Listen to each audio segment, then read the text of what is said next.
You probably know the Hyundai Elantra as a sensible commuter, but the Elantra N? That's Hyundai's answer to anyone who thinks practicality can't be fun. If you love the punchy personality of a Mini Cooper S or JCW, this car brings a totally different flavor, more Nürburgring than Notting Hill. And that N badge? It stands for Namyang, Hyundai's R&D center, and the Nürburgring, where this thing was fine-tuned by real race car drivers.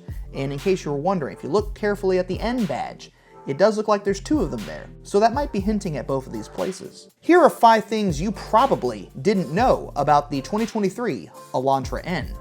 Did you know the Elantra N was tuned at the Nürburgring and tested by a legit TCR race car driver?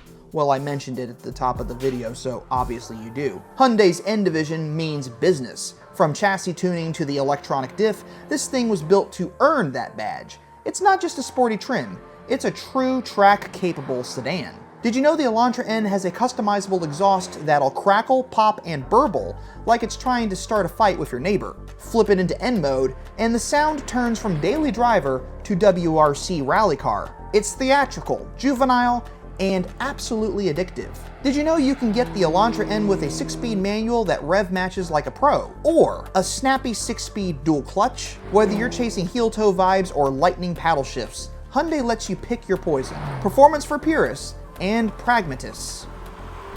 Did you know the Elantra N uses a proper electronic limited slip differential that actively distributes torque in corners? It's not just brake-based fakery. This system helps the car rotate like a real driver. For a front-wheel drive sedan, it's impressively planted and playful. Did you know the Elantra packs 276 horsepower, adaptive dampers, big brakes, and a full digital cockpit, all for under $35,000. It's a different take on performance from something like the Mini JCW, less heritage, more brute force. But both are proof you don't need a supercar to have a seriously good time on track or on your favorite back road. My personal favorite back road would be the Dragon, which I'm sure is most of your favorite back road.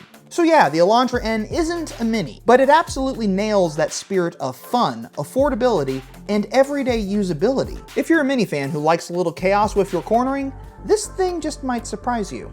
Hit like if you love discovering cars that punch above their weight, and subscribe for more fun, fast, and underrated machines every week.